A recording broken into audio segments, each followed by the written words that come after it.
Alléluia. Dieu est bon. Dieu est merveilleux. La parole de Dieu est bonne. Ici, on nous parle de l'histoire de Mephibosheth. Mephibosheth, c'est l'enfant de Jonathan, le fils de Jonathan. Et Jonathan, c'est le fils de Saoul. Alléluia.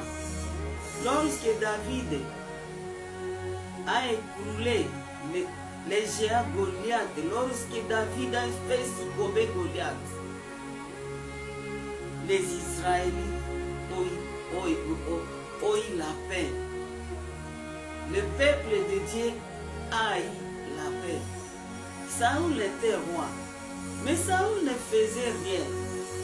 Saoul n'a pas pu renverser Goliath, n'a pas pu vaincre Goliath.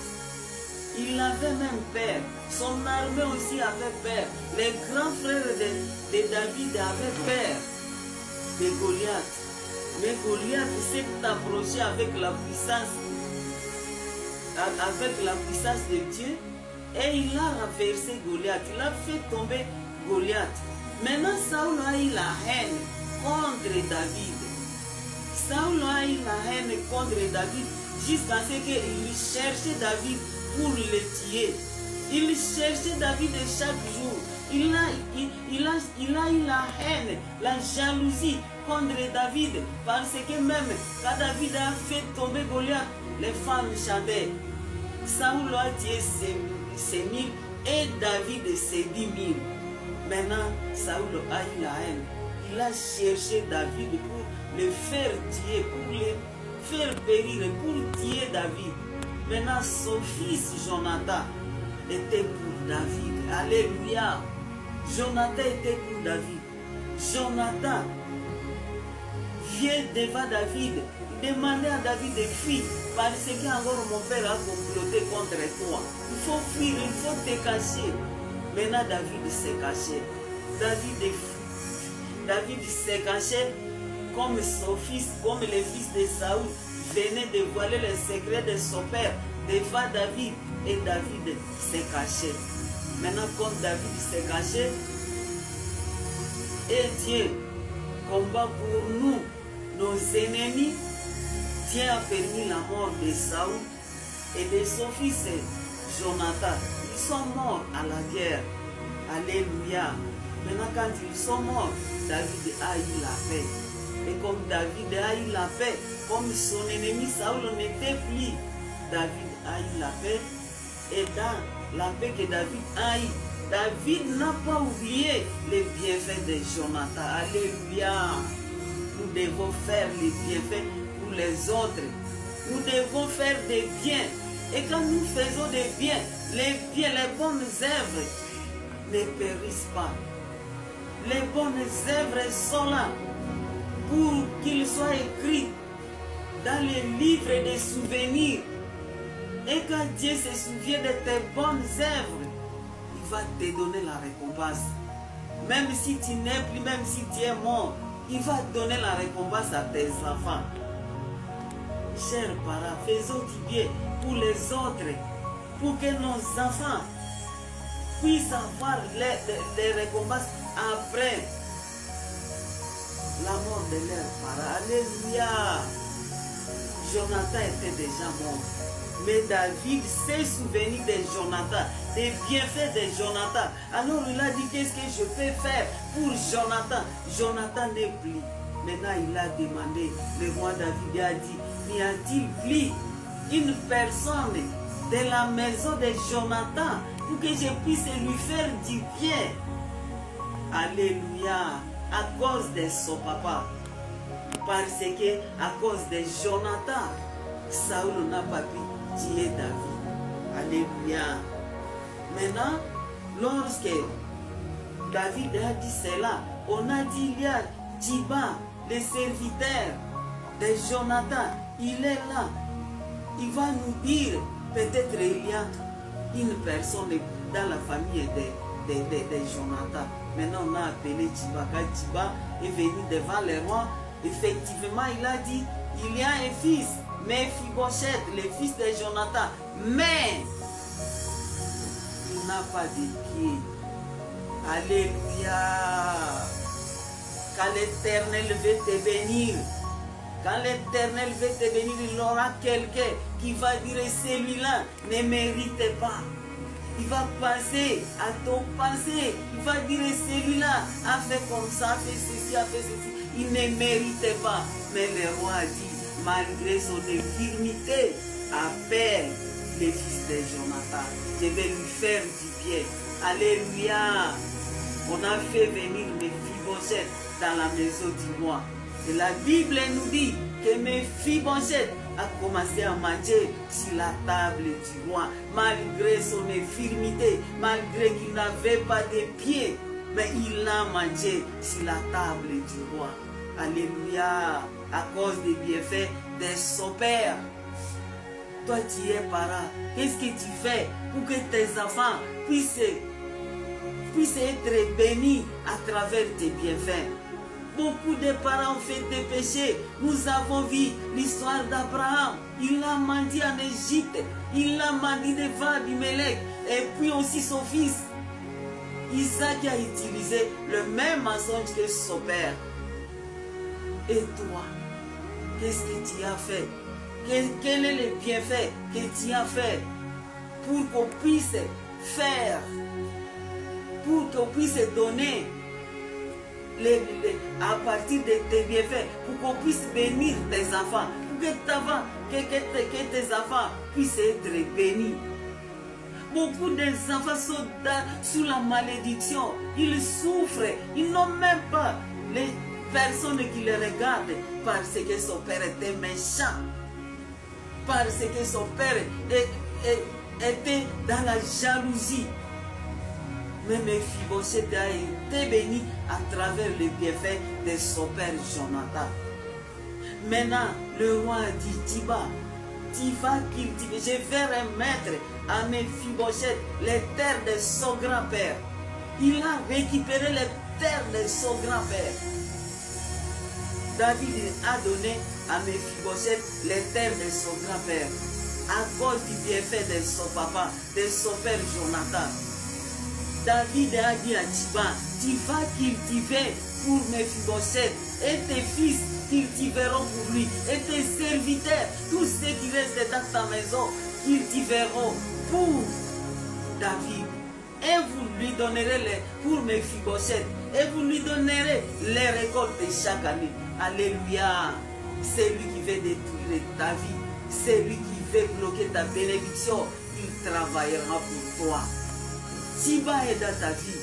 Tiba bloque tes bénédictions. Quand l'Éternel veut te bénir, Tiba est là pour dire il est firme. Pour t'accuser. Mais Dieu, quand il veut te bénir, il ne va pas voir même les infirmes là, les péchés là, ne verra plus parce que toi tu t'es répandu sincèrement. Tu as demandé pardon à ton Dieu. Tu as demandé pardon à ton Dieu. On t'accusera par les péchés, par tel péché. On va dire, il a fait ceci, il a fait ceci. Mais Dieu, c'est Dieu qui te connaît. Tu t'es répandu devant Dieu. Tu as demandé le pardon devant Dieu. Et Dieu t'a pardonné. Dieu ne voit plus ton infirmité. Malgré ton infirmité, mais Dieu dit, je dois les bénir. Pourquoi? Parce que tu as demandé pardon à ton Dieu. Alléluia. Le pardon est une puissance qui libère. Méphibosheth était là. Il n'avait pas de pied. Il était infirme. Mais David n'a pas vu tout cela à cause des bienfaits de son père. David n'a pas vu tout cela. Il s'est souvenu à cause de son père. Le grand-père de Méphibosheth n'a pas vu tuer David. Alléluia. Sache que Dieu est là. Il se souvient de tes bienfaits. Il se souvient des bienfaits de ton père. Il veut te faire les biens. Car David a dit à Méphibosheth, tu vas manger sur ma table. Manger sur la table du roi. C'est manger la parole de Dieu dans la maison de Dieu. Tu dois rester dans la maison de Dieu. Tu restes dans la maison de Dieu pour Manger la parole de Dieu. C'est la parole de Dieu qui fortifie ton âme. C'est la parole de Dieu qui va fortifier ton âme. C'est la parole de Dieu qui va te diriger, qui va te mettre dans la lumière. La parole de Dieu, c'est la lumière pour toi. Tu dois rester dans la parole de Dieu. Tu dois méditer la parole de Dieu jour et nuit pour que tu reçoives ta bénédiction. Mephibosheth a resté dans la maison du roi. Il mangeait sur la table du roi. Tu dois manger sur la table du roi. Et le roi, c'est notre Dieu. Et quand tu manges sur la table du roi, quand tu restes dans la parole de Dieu, quand tu marches dans la parole de Dieu, tu ne tomberas jamais. Tu seras toujours victorieux. Dans tous les combats, tu seras victorieux. Avec la parole de Dieu. Tu dois demeurer dans la parole de Dieu. Manger sur la table du roi, c'est demeurer dans la parole de Dieu. Avec la parole de Dieu, tu ne peux pas tomber. Tu n'iras ni à gauche ni à droite. Tu resteras au centre à cause de la parole de Dieu. Mephibosheth restait dans la maison de Machi. Il n'avait pas la paix, il n'avait pas la joie. Parce qu'il ne mangeait pas sur la table du roi. Mais quand il a mangé sur la table du roi, on n'a pas vu encore son infirmité. Quand tu restes dans la parole de Dieu, sache que la parole de Dieu va changer ta vie. Si tu es pécheur, c'est par la parole de Dieu que tu seras délivré. Alléluia. Nous devons demeurer dans la parole de Dieu. Nous devons méditer la parole de Dieu jour et nuit. La parole de Dieu, c'est la lampe pour nous. La parole de Dieu, c'est la lumière dans notre vie. Et la parole de Dieu nous amène à la victoire. Alléluia. La parole de Dieu est là pour nous. Nous devons la méditer jour et nuit. Nous devons demeurer malgré nos infirmités. Tiba nous remplit la force de nous empêcher de recevoir la bénédiction de Dieu. Tiba peut décourager les rois. Il dit qu'il est infirme, il est pécheur, il ne mérite pas. Mais Dieu va dire, je vais le bénir parce qu'il m'a accepté, parce qu'il croit en mon nom, parce qu'il a reçu Jésus comme Seigneur et Sauveur. Parce qu'il a demandé pardon. Quand il tombe, il demande pardon. Il ne se pas sincèrement. Il cherche ma face malgré son infirmité. Maintenant, je dois le bénir. Il doit rester dans ma maison. Il doit manger sur ma table. Manger sur la table de Dieu, c'est demeurer dans sa parole. Alors Dieu va te donner ce que ton cœur désire. Dieu ne bénit pas là où il y a le péché. Sans la parole de Dieu, tu n'auras pas la délivrance. C'est la parole de Dieu qui nous délivre. C'est la parole de Dieu qui nous donne la foi. C'est la parole de Dieu qui nous fortifie. Sans la parole de Dieu, tu ne vaincras pas le diable. Jésus-Christ a vaincu le diable par la parole de Dieu. Dans le désert, pendant 40 jours de jeûne, il a été attaqué par le diable. Le diable est venu, mais par la parole, Jésus-Christ a vaincu le diable. Alléluia. Nous devons vaincre par la parole de Dieu. C'est pourquoi Dieu nous appelle de demeurer dans sa maison, de demeurer, de manger sur sa table. Alléluia.